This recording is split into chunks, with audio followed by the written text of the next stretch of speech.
Hi, my name is Eric and I am doing my Erickson Psychosocial Stages of Development application video. I don't have anyone to interview me, so I'll just be asking myself the questions.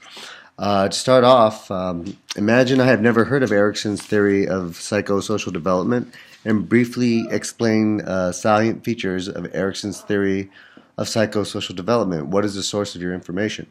So my source comes from psychologynoteschq.com.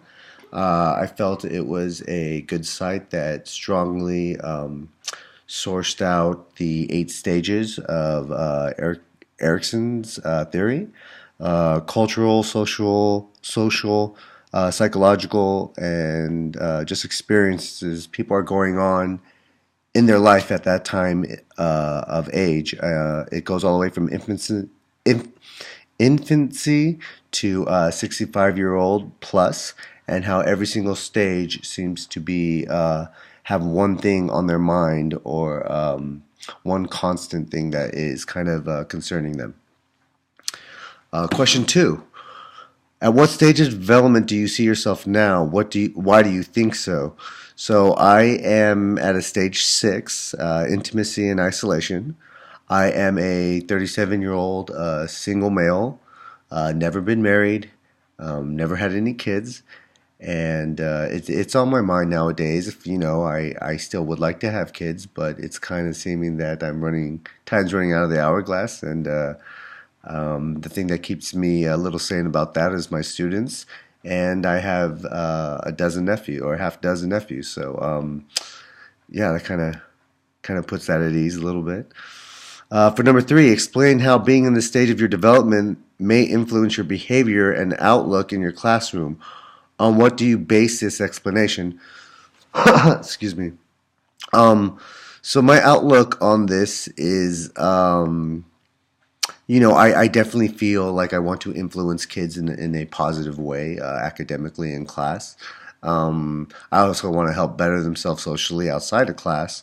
And as much as I really like working with the kids, and as much as I like being with the kid in the school setting, I also have to respect the fact that they are not my kid, and try to come to grip with what their parents deem best for their own children, because in hindsight, that's what they are, and they have the final say, and I need to respect that. So, number 4, identify at what level your students are likely to be at Erickson's stages. So I work at a high school with seniors right now, and they are definitely in the identity versus role confusion. They're at the point in their life right now where they really want to find their mark in life. Why are they here? What were they meant to do on this earth? And I feel like they're so competitive because they really want to find what it is they do well. I think they see that they can do a lot of things pretty decently, but they want to find that one that they can excel at and kind of make either a career or a fulfilling life out of it, whether it be academics, sports, or physical, socially. They all want to be that big person on campus and go through great lengths to kind of outdo one another. I also noticed that a lot of this